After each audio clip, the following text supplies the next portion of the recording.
जय हिंद दोस्तों।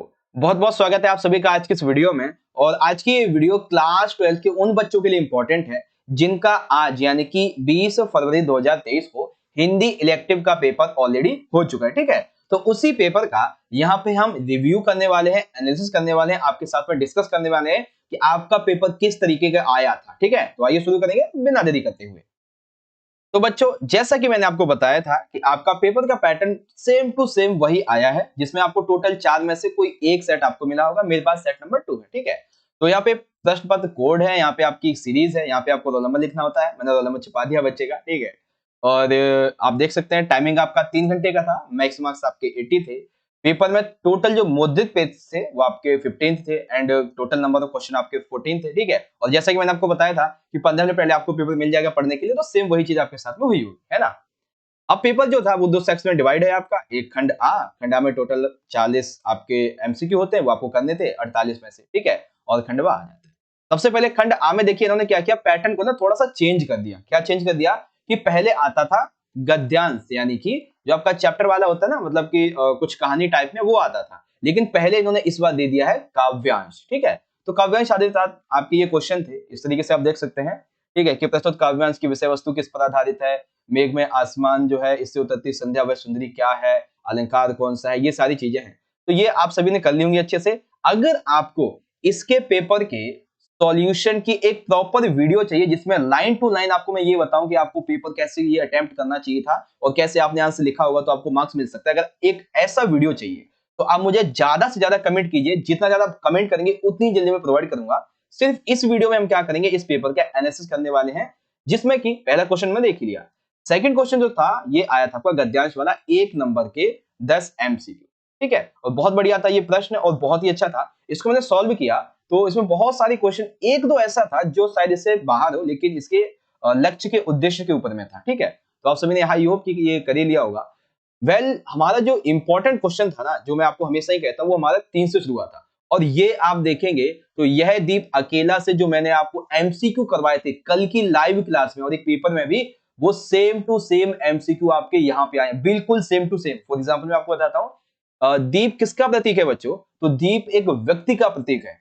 ठीक है, फिर यहाँ पे दूसरा क्वेश्चन क्या था कि पंक्ति किसका प्रतीक है, तो वही पंक्ति जो है वो यहाँ पे एक तरीके से हम कह सकते हैं कतार, समष्टि, व्यष्टि या फिर अहंकार। ये पंक्ति जो है समष्टि का यहाँ पे अर्थ हो जाएगा। पंडुबा से आप क्या समझते हैं, पंडुबा जो बेसिकली ये गोताखोर होते हैं। ठीक है, पंडुबा गोताखोर होते हैं बेसिकली।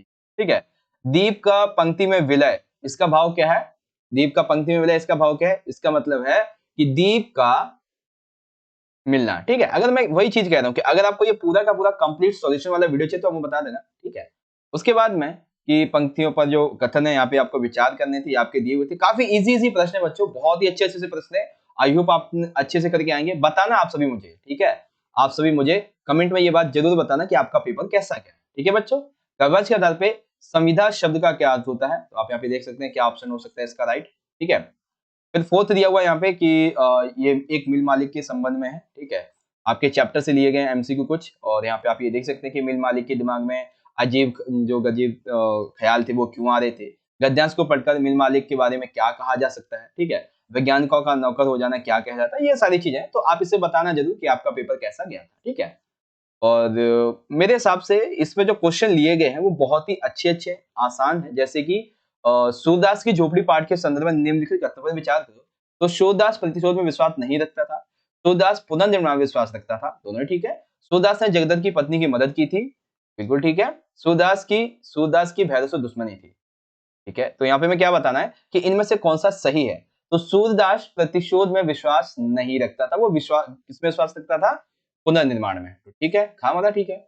फिर फिर क्या है कि सूरदास ने जगदत्त की पत्नी की मदद की, उसने खुद मदद नहीं की थी, वो मदद मांगने के लिए आई थी और इसीलिए सूरदास की भैरव से दुश्मनी हो गई थी। ठीक है, दुश्मनी इन द सेंस कि उसके अंदर ईर्ष्या का भाव आ गया था। तो मतलब क्या है भाई, मतलब हमारा यहाँ पे ये कि का और खा ठीक है इसका। ठीक है ना, ये वाला। अपना मालवा खाऊजाड़ू सभ्यता में पाट की उजाड़ सभ्यता किसे कहा जाता है, सिंपल सी बात है, औद्योगिक सभ्यता को कहते हैं। इतना आसान सा प्रश्न। ठीक है, और देवी का फूल किस फूल को माना जाता था, तो ये गुड़हल का फूल होता है भाई, देवी के फूल को गुड़हल का फूल माना जाता है। बिस्कोल की माटी जो पाठ है ये किस शैली में लिखा है कि भाई, ये आत्मकथा शैली है एक। सूरदास के चरित्र से हमें क्या सीखने को मिलता है? तो हमें सीखने को मिलता है धन संग्रह, चुप रहना, सहयोग या फिर दृढ़ता। दृढ़ता हमें देखने को मिलती है, दृढ़ता, ठीक है? उसके बाद में फिर यहाँ पे कुछ आपके अव्यक्ति माध्यम वाले एमसीक्यू आ गए, तो बहुत ही अच्छे-अच्छे प्रश्न थे, ठीक है? जैसे कि राजीव है, ये खेल समिति समाचार पर प्रश्न खड़ा करना इसका उचित नहीं है। क्यों उचित नहीं है? वो आप समझ सकते हैं। उल्टा पिरामिड शैली में लिखे जाने लेख को क्या कहते हैं? इंटरनेट पत्रकारिता की लोकप्रियता में कौन से बढ़ने के कारण इनमें से नहीं है? और भी बहुत सारी चीजें कि सार्वजनिक रूप से जो तथ्य होते हैं, साक्ष्य आंकड़े होते हैं, उनकी गहरी छानबीन करके जो रिपोर्ट प्रस्तुत करते हैं, उसको इन डेप्थ बोल देते हैं, ठीक है? लेखक के वैचारिक रुझान के अंतर्गत लिखे जाने वाले कॉलम को क्या कहते हैं? लेखक के वैचारिक रुझान के संबंध में, तो भाई उस वो फीचर या आलेख उनमें से कोई एक हो सकता है, कौन-सा हो सकता है बताना ज़रूरी, ठीक है? फिर आपके ये आ गए थे भाई खंड बा आ गया था आपका, जिसमें से आपको कुछ वैसे क्वेश्चन पूछे गए थे, क्वेश्चन आंसर वाले, जैसे रचनात्मक लेखन लिखना था। अब जैसे मध्यकाल के समय मध्य अवकाश यानी कि जिस दिन आपका जैसे मंथ का लास्ट डे होता है ना, उस दिन आपका मध्य अवकाश हो जाता है। स्कूल की कैंटीन के बाहर का दृश्य, त्योहार के अवसर पे बाजार की उमड़ती भीड़। जहाँ तक मुझे लगता है ना, बच्चों ने ये वाला सबसे ज़्यादा लिखा होता है, ये वाला सबसे ज़्यादा लिखा होगा, है ना? उसके बाद समाचार लेखन की शैली को स्पष्ट कीजिए, तो वो होती है उल्टा पिरामिड शैली, और वो क्या है आप समझते ही हैं। फीचर लेखन की प्रचलित शैली कौन है? उल्टा पिरामिड शैली है, लेकिन ये दोनों में ही लिखा जा सकता है बेसिकली, ठीक है? दोनों में ही लिखा जा सकता है। और फीचर की एक दो विशेषताएं बहुत अच्छे तरीके से आपको कल की वीडियो मैंने समझाई थी। कविता के मूल में संवेदना है, कैसे? क्योंकि भाई जब तक कविता में संवेदना नहीं होगी, तब तक कविता जो है वो मन को हमारे छुएगी नहीं, और जब तक मन को नहीं छुएगी तब तक कविता का कोई मतलब नहीं बनता है। ये चीज आ जाती है। नाटक के मंच दिशा निर्देश वर्तमान काल में ही समायोजित क्यों होते हैं? क्योंकि नाटक जो है, इसे आप चाहे अतीत की कोई पंक्ति उठा लो, या फिर कोई बात उठा लो, या फिर भविष्य को कोई बात उठा लो, उसका जो मंचन है वो वर्तमान में ही होगा, क्योंकि वर्तमान में लोग उसे ग्रहण कर सकते हैं, पाठक श्रोता सब उसे ग्रहण कर सकते हैं, ठीक है? कथानक कहानी का प्रारंभिक नक्शा क्यों होता है? क्योंकि भाई कथानक ही जो है इस कहानी का मध्य और ending part and starting part यही शुरू करता है, यही चरित्र को चित्रण करता है, बहुत सारी चीजें इसमें आ जाती हैं, ठीक है? अब जैसे 10वां क्वेश्चन था कि 3 प्रश्नों में से 2 का उत्तर देना है कि 12मासा पाठ के आधार पे जो पूस मास में रानी नागमती की विरह वेदना कैसी थी? तो भाई बहुत ही विरह वेदना थी। ये प्रश्न जहाँ तक मुझे लगता है एकदम रियल फैक्ट के अकॉर्डिंग है, तो आप सभी ने अच्छे से लिख भी दिया होगा, ठीक है? सरोज स्मृति कविता का प्रतिपाद्य लिखी है, तो सूर्यकांत त्रिपाठी ने दादा जी जो है अपनी पत्नी और अपनी ज्यादातर बेटी के दुख बिछड़ने के बाद में, उसके विवाह के बारे में, बिछड़ने के बाद में, मृत्यु के बाद में इसको लिखते हैं, और उसकी बात यहाँ पे आ जाती है, ठीक है ना? तो पुत्री के वियोग और पिता के जो प्रेम है उसका यहाँ पे प्रतिपाद्य आ जाता है।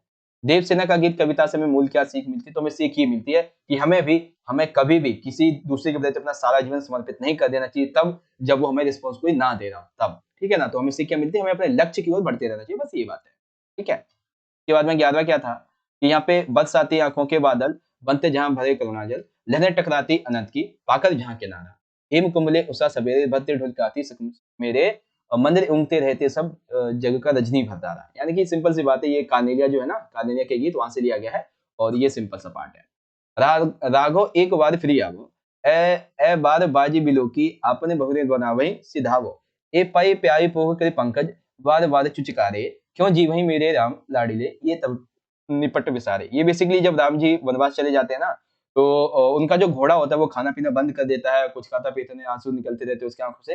तो माता कौशल्या जो वो कहती है कि राघव एक बार फिर से आ जाओ, क्योंकि अब जो है मैं तो व्याकुल हुई आपके वियोग में, लेकिन अब आपका घोड़ा भी ऐसा ही कुछ कर रहा है, ठीक है ना? तो ये बात यहाँ बारहवां क्या था भाई? साझा जो लघु कथा है, इसके आधार पे हाथी गांव के प्रभुत्वशाली वर्ग का प्रतिनिधित्व करता है। कैसे? ये आपको समझना, ठीक है? उसके बाद में जहाँ कोई वापसी नहीं, इसके पाठ के आधार पे लेकर के जो प्रकृति है, मनुष्य के बीच का जो संतुलन है, ये आपको समझाना था। क्यों खतरा क्यों हो जाता है? 3 कारण बताने थे। पुट्टज अपने मन पर सवारी करता है, ठीक है? यानी कि वो अपने मन के साथ रहता है, उसके कोई प्राकृतिक वातावरण कोई कुछ भी कहता है, डज़ नॉट मैटर, ठीक है ना? तो ये यहाँ पे आ जाता है। एक गद्यांश दिया गया था भाई, ये जो संभव होता है ना, जब मनसा देवी जाता है, तो वहाँ वहाँ की बात है कि नारियल चुन्नी वगैरह की, ठीक है ना? वहाँ की ये बात है। उसके बाद में सूरदास की जो सारी आशाएँ हैं, इनका आधा रुपयों की पोटली थी। कैसे? क्योंकि उन्होंने बना सोच रखा था कि इस पोटली में जो पैसे हैं उससे मैं मिट्टियों की शादी करूँगा, ठीक है? और क्या बोलते हैं, गाँव वालों के लिए नदी वो कुआँ वगैरह खुदवाएगा और पिंडदान करेगा, ठीक है? ये चीज़ें आ जाती हैं। अपना मालवा खाओ झाड़ू सभ्यता में पंक्ति है, मालवा धरती गहन गंभीर, डग-डग रोटी पग-पग नीर। यानी कि मालवा की धरती है, वो बहुत ही ज़्यादा एक तरीके से हम कहते हैं इम्पोर्टेंस देने वाली, जहाँ पे आप हर एक जगह आपको पानी मिलेगा, रोटी खाना मिलेगा, और यहाँ पे हरियाली वगैरह बहुत है, लेकिन वर्तमान में जो औद्योगिक सभ्यता है इसने इसको नुकसान पहुँचाया, हानि पहुँचाई है। बस ये बात है इसमें, ठीक है? तो कंप्लीट हो गया आपका पेपर। तो इस तरीके से देखिए जो आपका पेपर था मेरे हिसाब से तो बहुत ही आसान पेपर है, ठीक है। बाकी रही बात इसके क्वेश्चन आंसर के सॉल्यूशन की, अगर आपको वो वीडियो चाहिए कंप्लीट जिसमें आपको लाइन टू लाइन एक एक करके मैं सारी चीजें समझाऊं, तो आप मुझे ज्यादा से ज्यादा कमेंट कीजिए, तो मैं आपको प्रोवाइड करवा दूंगा। बाकी इस वीडियो के लिए इतना ही, मिलूंगा आपसे नेक्स्ट वीडियो में, तब तक के लिए आप पढ़ते रहिए और अपना ख्याल रखिएगा। ऑल द बेस्ट, धन्यवाद, जय हिंद, वंदे मातरम।